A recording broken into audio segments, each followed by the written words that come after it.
Mortgage Bankers in person. Yay! So good to see everybody here. We have our speaker, John McCormick with Fannie Mae with us. John works with Fannie Mae in DC, and apparently had a little bit of changeover at Fannie Mae, and different people assigned to Mississippi. So John graciously jumped in and said that he'd be happy to speak to us about refi now, whatever his assignment might be. So thank you for being flexible with us.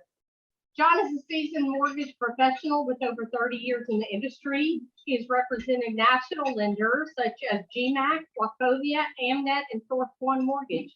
His experience has covered a variety of positions, including regional sales VP, VP of Investor Relations, correspondent AE, wholesale AE, national trainer, post-closing manager, and on and on.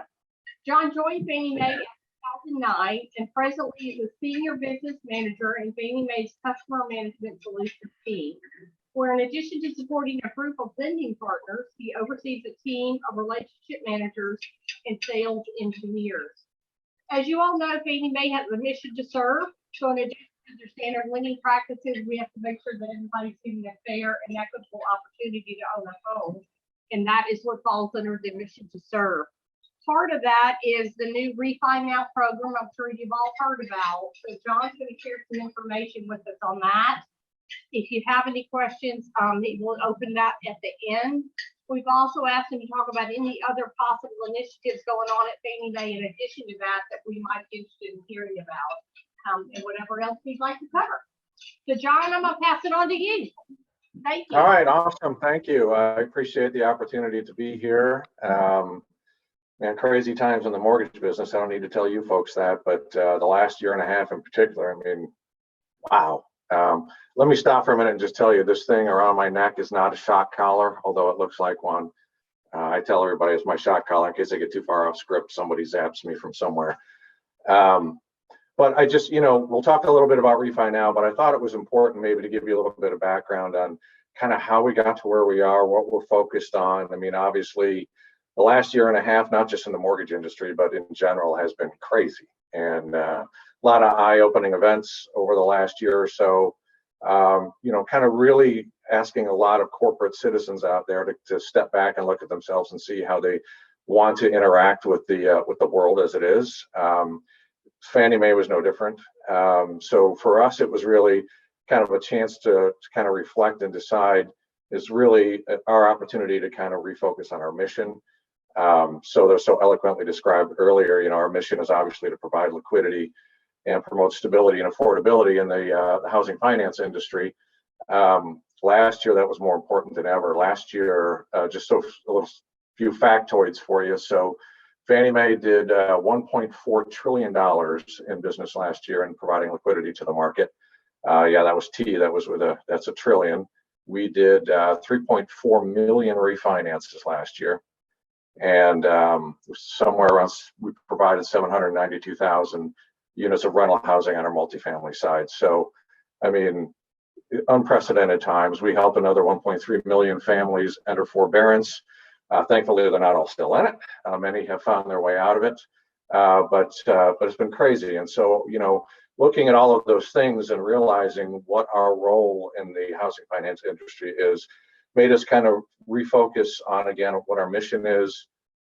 And then in kind of conjunction with that, I'm sure you've all heard the term ESG, which is environmental, social, and governance aspects to what our citizenship looks like out there. And so we kind of trying to formulate projects and initiatives and focus under those three places. So on the environmental side of things, obviously, we're talking about things like green finance. We have provided now, over the course of the last year, somewhere around $200 million in green bonds out to the market. That's the first year that we've been doing that, so it's really taken off well. These are bonds that are made up of loans where we have like energy efficient kind of mortgages backing the collateral. So something that we think is important to be environmentally conscious as we promote housing finance out there. So that's the E part of the ESG. The S part is the social part. And so obviously that is probably the core of our mission. And so under the social aspect, we're talking about diversity of the borrowers that we lend to, making sure that we provide affordability in all markets, regardless of size, regardless of the makeup of the demographics of the market. So home ownership, education, and counseling is another part of that, which we have really focused on this year. You know, you guys all know that when you do like Home Ready and in the past, some of the other lending programs that we've had, that we require home buyer education. And, you know, it's become really evident in kind of looking at that education as we do it, that there's a continuum, right? I mean, you have those folks who are at maybe the beginning of the lending continuum who are, frankly, they haven't even thought about how to get into a house yet. They're just thinking about how to balance a checkbook and things like that. And then you have those folks who like think that they're ready to get a house over at the other end of the spectrum. And so the kind of education that we've done in the past has always been very focused and concentrated kind of at the end of that continuum. And so now realizing that there is the need to kind of broaden that education back further towards the beginning of where that education is really valuable. So we're developing some of that kind of coursework where we hope to get out to community partners where we can get in front of folks at an early age, early part of that journey for them when they start discovering what financial literacy is, what it means to be a homeowner, what are the kind of things that you need to think of. So that's a big focus for us. We've really started to make progress in that this year. So I think you'll see more of that in the coming rest of 2021 and moving forward. Some of the other aspects of the social part include our Duty to Serve program, and that's really where we focus on kind of the most challenging markets that are out there. So for rural housing, manufactured housing, affordable lending in underserved communities, things like that. So, you know, we're always looking to partner with our customers to source those loans and to make it easier to get into the market. So we'll talk a little bit about that as we go forward here. And then, of course, the diversity of our business partners, whether they're vendors to us or whether they're the customers who we partner with that actually deliver the loans to us. So, you know, we're very focused on minority and women-owned organizations to make sure that we give them support in maintaining and sustaining their businesses as we go forward. So we have a team who's dedicated to that now as well. If you have questions about that, feel free to bubble them up to me or to our corporate office, and we can put you in contact with resources along those lines. And kind of related to that, we have another program we call Future Housing Leaders, which is an organization that we have partnered now with for a few years, really getting more involved with them now. And so this is an opportunity for us to kind of help our partners out there who are looking to do a couple of things. The first would be maybe to source interns. You know, if they have an internship program, a paid internship program, we can help them locate and, you know, get in front of some potential intern candidates. And then the other part of that is that we also have our own learning curriculum, which we lend to future housing leaders that, you know, anybody who wants to leverage that program and has their own interns, their own new hires or anything like that they want to participate in our curriculum, we can have you leverage some of those courseworks that we have going forward. So that's kind of the social part at a 30,000-foot view. And then, of course, we move on to the G part, which is governance. And so for governance, that's just referring to, you know, the fact that we have a charter that we have to adhere to, that we have a regulator that we have to follow direction from. But in addition to that, our own culture has us subscribe to our own set of ethics, our own code of conduct, which we take very seriously as we do business out into the world. So that's high level kind of ESG where we're at. Again, we are highly focused on that. And what that all means really, I mean, if you kind of put it all into one bag, is that we know that our mission is intended for borrowers. It's intended to put people in homes, help them sustain getting there. We, of course, by our charter, don't have direct contact with borrowers in that regard. We don't originate loans. We don't service loans. That's where all of our partners come in, as we rely on you to do that. So we're really trying to focus on ways that we can impact the borrower experience with us, whether through origination or servicing, through the partnerships that we have with our customers. So kind of sums up where we're at right now and what we think our main direction is going to be going forward. And so out of that is springing a couple of things. So real quick, I mentioned manufactured housing as one of the areas that we're kind of focused on. So I just want to put a quick note out there. I'm not sure if you all knew, but we started accepting deliveries for single-wide manufactured housing this year. That's in the guide now. So if you didn't know that, something that you might want to consider. If you need more information, there's plenty of it on our website. If you don't deliver directly to us, whoever your conduits are, I'm sure that they could put you in touch with that material as well. And then, of course, the other manufactured housing program we have, which is MH Advantage. These are manufactured homes that, although traditionally made in much the same manner as a manufactured home in a factory somewhere, the characteristics of the home look more like a stick-built house. So they have a more pitched roof, they have a garage, there's no skirting, all of those kind of things. So that's a program that's been out now for a little while. It's kind of starting to gain traction out there, but something that we're going to be focused on trying to get out into the world more broadly as we move forward. We see manufactured housing as one of the answers to the inventory issues that we're all facing right now. So hopefully that can add some relief to the market. But the thing I think we all want to talk about the most was Refi Now. And so Refi Now is a program that we just came out with. I think we sprung it in the beginning of June 5th, if I'm not mistaken. And so this is a refinance program that we're targeting to borrowers who are more financially challenged and have not been able to take advantage of what we all know is historically low rates, the way that maybe some other better off families have been able to do. And it might not be because they can't make the monthly payment, but they can't afford the origination costs. Maybe their traditional debt to income ratio is too high and they wouldn't have qualified. So we aligned with our partners across the river, I think you know who I'm talking about, on this program. And so it's really kind of a Fannie to Fannie streamlined program, kind of loosely resembles the old HARP program with some differences. But this is a program, again, that's targeted to borrowers who are challenged to take advantage of those rates. And so some of the highlights of that program, for instance, it still has a 620 minimum FICO score. It requires a reduction of rate by 50 basis points and monthly payment by 50 basis points. It does allow for up to a 65% DTI, which I know you're all stopped, right? I go, wow, you guys crazy.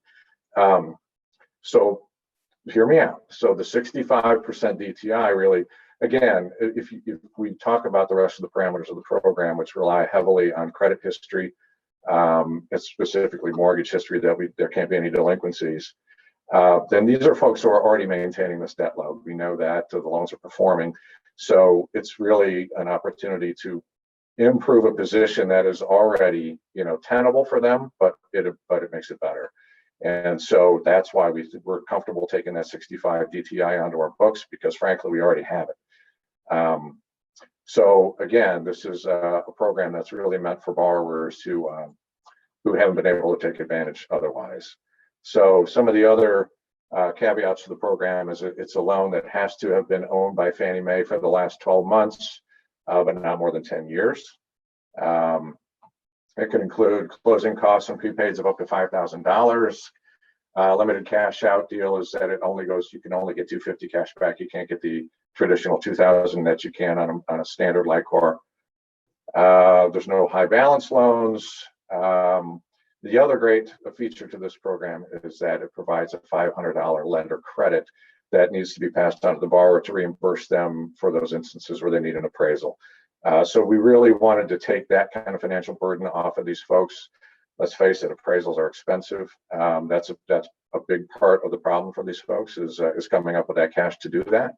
So we want to give it back in any way we can, and that's either through maybe a appraisal waiver granted by DU, and if an appraisal is required, we'll reimburse $500 for that, and that is done at the time that the loan is delivered to us through the cash window. If it's MBS, then it would come at the time of monthly settlement. So that's one of the big deals to it. If the loan amount is under $300,000, we waive that 50 basis point adverse market refi fee, which applies to all other refinances. And then MI requirements are standard levels. It could be transferred or kept with the existing MI company, or it could go to any other MI company. It's not limited in that regard. The beauty of all this is, unlike, where we had HARP back in the day and we had that kind of property lookup tool that was on our website where you could go in there and see if a property or a loan was owned by Fannie Mae on a particular property. In this instance, DU is going to do all that for you. So we've, technology has advanced since HARP, thank God. But so, DU takes a lot of the legwork out of this for you. So there's no extra buttons to click. There's no extra lookups to do. If the loan comes in, it's going to go through kind of a cascade of checks on the loan. It's going to check, number one, is this loan, is the borrower's income under the 80% AMI for where it is located? Check. Okay, so then it moves on to the next thing, which is this loan owned by Fannie Mae? And then are the borrowers the same borrowers that were on the original loan that we owned? And they'll verify that by social security number. So once it goes through all those checks internally in our systems and gives you your DU findings back, it'll tell you in the first part of the findings that this loan is eligible and has been underwritten as a refi now. Now, if you don't want to go that route, you don't have to. It's easy enough to rerun it and have it underwritten as a standard loan. But we thought we would take the guesswork out of it, whether or not those loans were going to be eligible, and make it as easy as possible when we put those loans in there. So, I mean, that's really the crux of the program. There's not a lot of nuts and bolts to it. It's pretty straightforward. So, I didn't talk for a long time. I am really hoping that we have some questions and answers here, because that's where I do best, is kind of unscripted. So I'm happy to open it up and take whatever questions you all might have. With the refinance market starting to slow down, do you see that the adverse market fee may hopefully eventually go away, or is that here to stay? So my shot collar is buzzing right now. I don't have an answer to that. I would say that right now there is no discussion of it going away. So, that's still up in the air. That's a regulator issue. They have not given us any indication of whether or not we can remove that fee. Second question is, our bank, Bancorp South, has been participating with the Future Leaders Program in 2019, then again here in 2021. We've had a lot of success with it, enjoyed it. As far as what kind of participation are you seeing nationally with that program? So, and we appreciate that you guys have done that. Absolutely. You guys are kind of like the poster child for us, because you've been in it for so long. But so it's picking up. I mean, this is the first year that we have really gone out and pursued it heavily. It's and I don't know if it's the fact that we are pressing so hard on it, or that the time is just right for it, or what. But the reception that we've gotten out in the market from our partners about this program, when we're kind of coming out now, we have a resource team built out to talk to it directly. We have kind of more robust materials surrounding it that describe it, and in kind of broaching this topic with a lot of our customers. Maybe it's in light of some of the events that happened last year. Maybe it's just because of COVID. I'm not sure, but it's been very well received. We have more participation this year than we've had, I think, any year that we've ever participated in the program. So, and it only seems to be ramping up. I would say the only thing holding it back is that, with regard to the curriculum that I talked about that we offer, it's really over the summer months. And so once it starts, it's kind of done. And so, some folks who may have kind of dragged their feet a little bit about getting involved in the program kind of missed the window a little bit for some of the benefit this year. But it doesn't mean the window's closed. It just means that, you might not get the full impact. But folks seem to be really interested in it. And I think we're getting a lot more traction on it. It's actually a board goal for us this year to have a certain amount of participation, and it's looking like we're going to hit it. So thanks to all those who participate.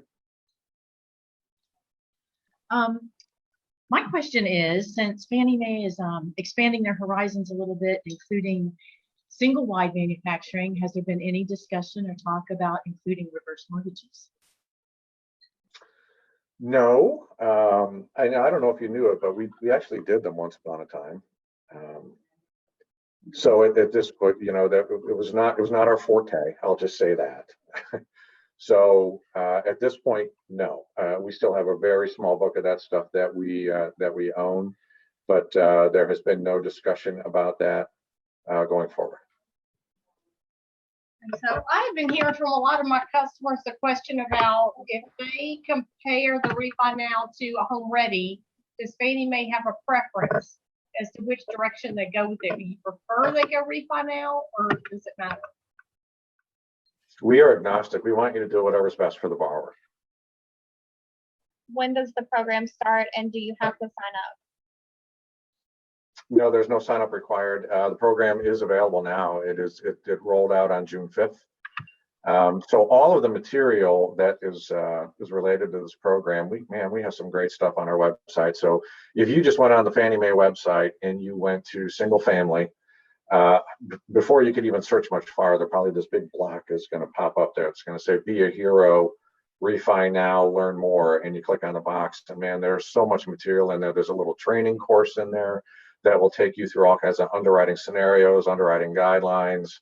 There's some frequently asked questions that are in there, DU release notes that are in there for exactly how to manage DU for those things and what to expect. So it is available broadly. Anybody can get in there and look at that stuff. I encourage you to do it if you want to know more about the program. Are there income restrictions on the plan, or? Yes, 80% of the area median income. I've got one on your manufacturing program, the manufactured house single wide. Yeah. How much participation have you had from MI providers? I know you will not provide insurance on it, but is it something that's ongoing talks, or what's your feedback on that? So as I understand it right now, the only one I can say positively I know who does it is Radian. I'm not positive about the others, but we've had good number of loans come in with Radian as the insurer. MGIC insures the MH Advantage. I'm not sure about the single lines. Okay. Yeah, I don't know the answer to that either. The MH Advantage one is an interesting animal, as I was describing, and I apologize if I'm preaching to folks who already know all about it, but there are some challenges to that program. Not the least of which is trying to get the manufacturers to actually build them. But the time to get it up on the site is not unlike, it's somewhere between a standard manufactured home and a stick-built home. So it almost acts like a construction of perm kind of a situation.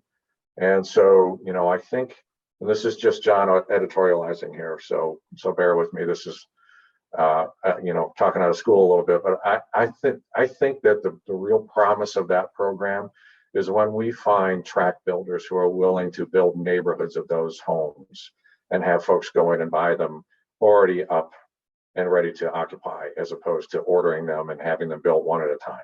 So that's just my opinion. That's where we're focusing.